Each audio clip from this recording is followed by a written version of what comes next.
And this is truly a special edition. My voice sounds rough because I've been shouting it out here in Birmingham, Alabama with my friend Paul Begley. And ladies and gentlemen, he is in the studio with me, and we're going to cover what is happening around the world, but especially in the nation of Israel. You all know they're under attack. It is war. It's not a test. It is real. Paul Begley in the studio with me right after this.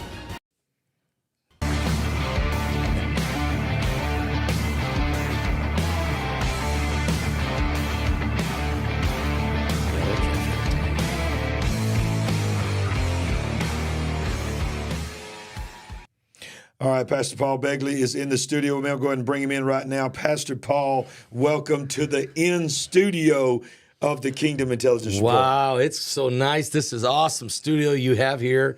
Good to be in Birmingham. Amen. Amen. We're having a great time in the conference anyway. It's been amazing. It's amazing. And I think all of our Alabama listeners will forgive you for your Notre Dame shirt that you have on. I'm so sorry. The Irish are playing tonight against Louisville. I just thought I'd sport it. That's all right. My grandbaby, I told you about my grandbaby. She walked through the game day, was in Notre Dame, and she said, Papa, they love Jesus. They love touchdown Jesus. Oh, man. Well, we laugh because we always have a good time together, but we turn it quickly to a very serious note. And we're just going to do a quick update here while we're hanging out as we're speaking and being here in Birmingham.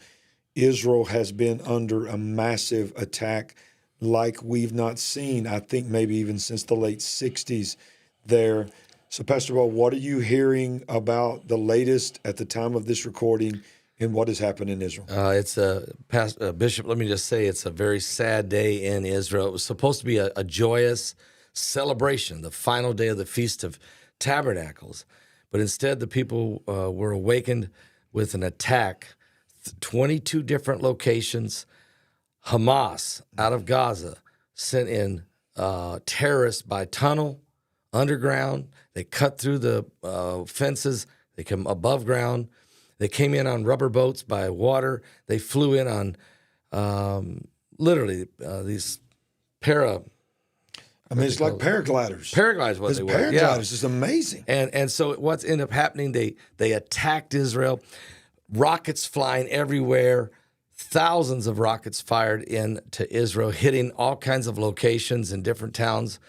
And really, it's to the point now, 250 people are dead, 250 people, 1,450 injured. Yeah. The hospitals are full of injured people. And the last I seen, 52 hostages. Wow. Some of them soldiers, some of them civilians, taken into Gaza. And some of the videos that are coming out is just so hard to watch because it's like they're not just killing them, they are mutilating their bodies. They're desecrating the dead, and it's difficult to watch. And I'm sure the videos are not going to last much longer. They'll probably pull them so you can't see it.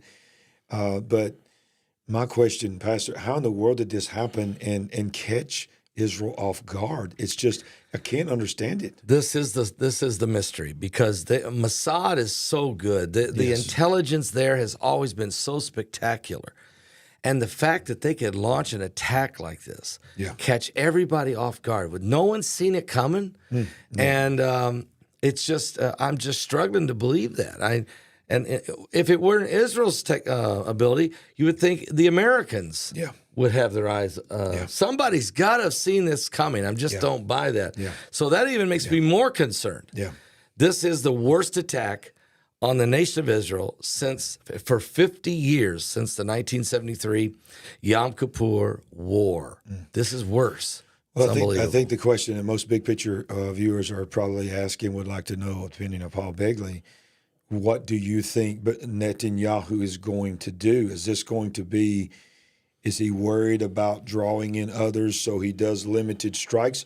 Or is it, in your opinion, and I know it's only our opinion, we're speculating, but do you think he's scorched earth and just destroys them all?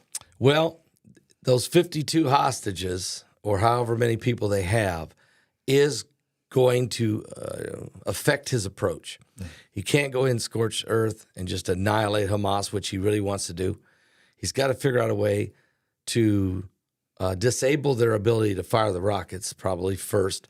Then he's going to send in ground troops, and they're going to go door to door, and they're going to try to clean this nest out of there, okay? But at the same time, he's going to be negotiating with Hamas to get the people back and the bodies of some of the soldiers that they took also. Yeah. So, and then I think he also knows that he has to be very careful because Hezbollah in southern Lebanon has 200,000 rockets. Wow. They could rain hell down on Israel. And he has to be concerned about the Syrians and the Russians over there in Syria. They could come over the Golan Heights. So they need a masterful strategy on how to handle this. And so Netanyahu, they need our prayers. Yeah, they do. And this is, this is something that doesn't take the believer by surprise. We knew, keep your eyes on Israel. When they shall say peace and safety, sudden destruction. Amen. And all we've been reporting on your show, on our show, is the proposed peace treaties, Abrahamic Accords being ratified, Saudi Arabia coming into the picture, and all of a sudden, this. Well, and you're exactly right, Larry, and you've been doing a great job covering it here on the big picture. And what's really coming down now is you start looking at this prophetically. I look at Psalms 83. It says that there's a coalition or a confederacy that comes against Israel. Yeah. And they even say, we're going to wipe Israel from the face of the earth, never to be remembered again. Those are actual words of Iran. They actually say that. Wow. And then I look at Ezekiel 38, and some of the very nations that are surrounding Israel right now are the exact nations that the Bible said are going to attack Israel. So we are on the brink here of either Psalms 83 or Ezekiel 38 war. Wow. Which could lead us into what's called the Sixth Trumpet War, which is the World War III. Yeah. So this is the most dangerous time. I'm going to say this. In our lifetime, this is the most dangerous time on the face of the earth when you're talking about touching the apple of God's eye. Yeah. This isn't good. It really isn't. And then you factor in, you've got war that's not coming. It's happening in Israel. It's here. Even as we speak, there is a war happening. Netanyahu has said, this is war. We are in war. This is not a conflict. No. This is not a piecemeal retaliation. We are going to war with them. Now, I don't want to get anybody in trouble, and I'll just sort of parse how I'll say this, but when we were in Israel together, we were told by some people on the ground that people in Israel knew war was coming. Yep. They felt like war was coming, that there was sort of a mindset being prepared in their mind that war was coming. We've reported here, you've reported on your show, that anonymous intelligence sources have said America will be at war with China in 2024. Yep. We're sending troops to Europe as the war in Ukraine is escalating and probably threatens now. There's rumors of nuclear threat now coming from Russia.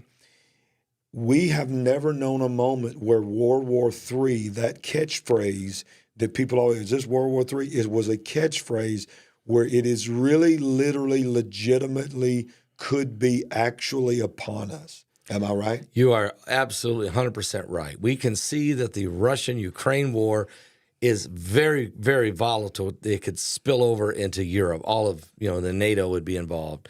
And we can see that China is just waiting for the opportunity when to catch the world off guard and just go ahead and make their military move to try to take Taiwan. And that would create a major conflict war, if you will, in the South Pacific. And I'm just going to say this. I've been praying about this since this morning about Israel.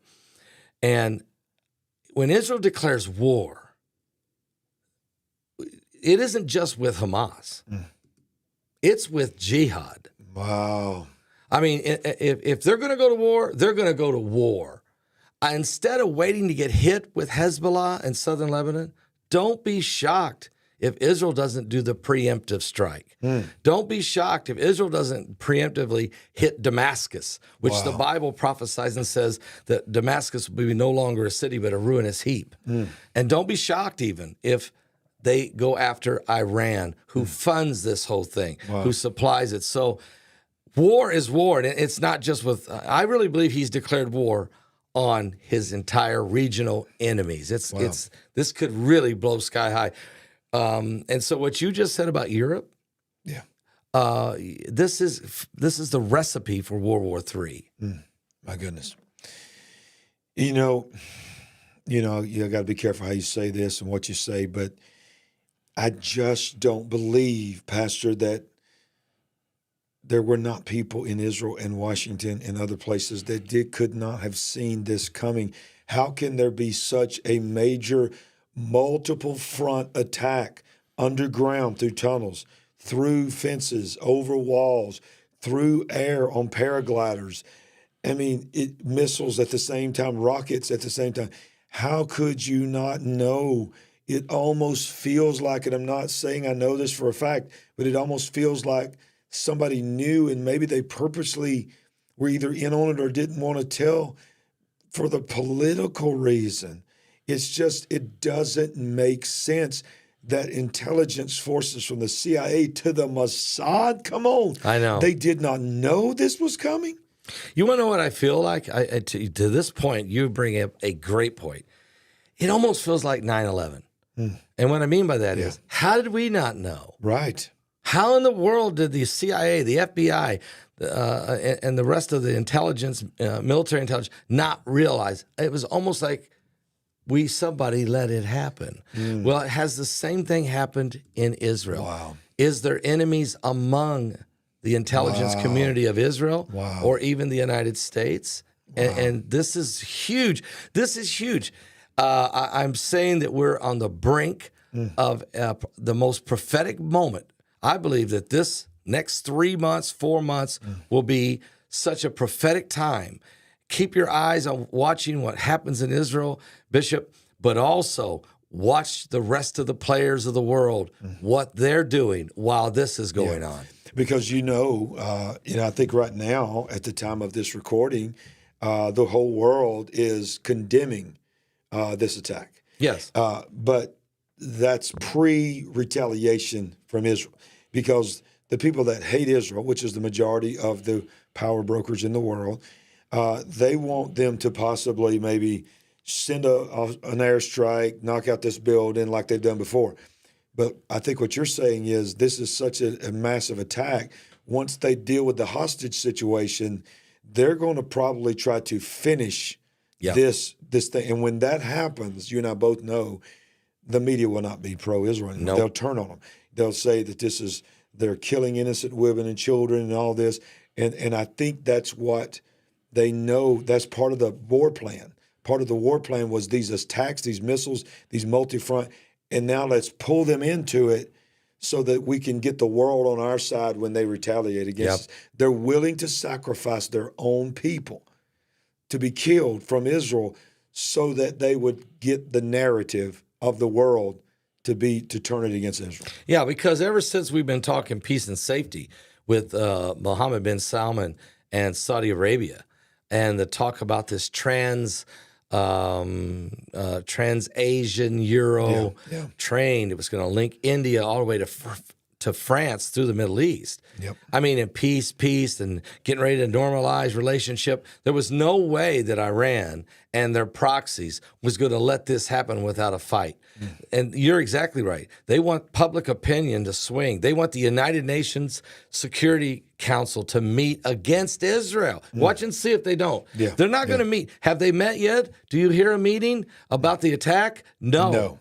The meeting, when it's held, will be against Israel. I guarantee it. Yeah. And so when you're exactly right, there's another aspect of this. You talked to me about this at lunch, and what about the Taliban? You have some intel, Larry. You should tell us a little bit about what you heard. Well, what we've heard is that the Taliban has requested movement permission to join the attack from Afghanistan. But listen, they've requested, will you give us passageway to come through your region into Israel to join your fight? But then you think about, what are they going to be using? They're going to be using, if the Taliban is given permission, by the forces that are attacking against Israel right now to join them. They're going to join them with American tanks, American military vehicles, American military equipment that we left behind and gave the Taliban. There's a potential for American military forces, equipment to be used against Israel. That's mind-boggling. So you think that debacle was bad when President Biden pulled out of Afghanistan and left people falling off airplanes, and left American citizens behind, left thousands of interpreters behind? You think that was bad? That was ugly. Yeah, it was bad. But imagine it's a setup to help join in a regional war against Israel. And Jesus said this in Luke. In Luke 21:20, he said, when you see Jerusalem compassed about by many armies, know that the desolation thereof is nigh. So if you say Afghanistan moves across the region and wants to join Hamas, what's to keep Hezbollah in southern Lebanon and Syria and maybe Iran and maybe even Russia from also getting in before this thing is over? This is the most critical point that this world has been in militarily since World War II. I'm going to make that statement. Since World War II. Well, going back to our video called War with China in 24, we were told that there was an unprecedented, beginning in July, there was an unprecedented moving of military assets to the region of China.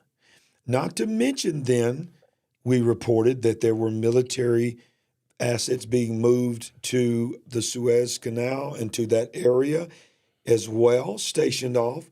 Why, Pastor? Why is America moving all these aircraft carriers from here to there, to China and to the Middle East, and sending forces to Europe, if they don't know something that they're not telling us? Yeah, there's no. I've gotten quite a bit of emails from some of our followers that have said that the military movement of assets to those two regions you're saying has been going on for several months. Yes, and there's no question. The reason they're moving is because they're watching the positioning of the Chinese, where they're putting assets, where the Russians are putting assets. And so now you have this Middle East conflict. It's a war. Yes. Netanyahu calls it a war. It's a war. Right. And you're going to see what war looks like from the hand of Israel. I don't think people don't know what it means. They've seen Israel restrain so many times that they've been hit. They're coming with it. They're bringing it. They're going to bring David's sling. They're going to bring the sword of David. It's almost like David when he went to the priest. He said, "Give me. Where do you have a sword?" And they said, "Well, all we got is the one that you took from Goliath. Well, give it to me because we're going to war." Yeah. Oh, and by the way, if you think that we're looking away from each other when we do this, it's because the cameras are not. So I'm supposed to go like this? Yeah. To look at you? Okay. Look at me. So if I want to look at you, I got to do this. Okay. Because this is set up for me and Sandy normally on these camera angles. But yeah, I don't know if you heard this, but the retaliation has already been named Operation, I believe, Iron Swords. Iron Swords. And think about what you just said, the sword of Goliath, all this kind of stuff. So that's where we're going. So, Pastor, this has been a quick video update here on what's going on. When you're watching this on Saturday night live, if you're watching on replay, no telling what has happened since then. But closing thoughts on the issue in Israel, and maybe some predictions of where you think what we need to be looking for over the next few days and weeks to give us an idea of where it's going. Well, we've seen video. I have personally seen video of Israeli soldiers that are dead. They've been drug. They're literally dragging their body around and standing on top of them. Wow. I've seen videos of civilians, hands behind their back tied, piled in the back of pickup trucks, being taken in hostage. Women, children, elderly people. I've seen bodies of Israeli citizens laying in the road after they were stopped on the highway and shot dead by the. So these pictures are going to be playing over television in Israel tonight. Wow. And you have to understand. I would say by the by Sunday morning, you're going to wake up Sunday morning here in America and hear about an offensive that is going to be like none other. It will be shock and awe, and that just the beginning. The ground troops are coming in behind that, so it's going to get ugly. Well, to those that are in driving distance of Birmingham, think about this. Nothing would have ever given us an idea to plan this, but on all days, for you to be with us at Solid Rock Church, that's this Sunday, the Sunday after this attack, that Israel is in war. Now, I'm not saying that you got to preach on war and that you got to preach on prophecy. You preach on whatever you want to preach on. But, you know, I'm sure that you may give at least an update at the beginning of your message regarding what we may see. And I encourage people to come out to be a part of that at Solid Rock Church. It will also be on our Solid Rock Church YouTube channel that you can watch, Pastor Paul at our church. But I mean, Sandy this morning and I were in a group text with our friends Delane and Michelle, and Delane said, no greater day to have Paul Begley with us in God's infinite timing, because you're always got your ear to the ground. You've got connections in Israel to be able to update us on what's going on. You know, Sunday morning I've been it's been such a great conference. I mean, we've heard great preaching by these men of God and the response by the people. And so I've been praying about it, of course. Anytime you're going to speak anywhere, you're saying, Lord, what do you want me to speak on? And he has constantly told me, you're going to be preaching from the book of Revelation. What? And the book of Zechariah. But I didn't know what part.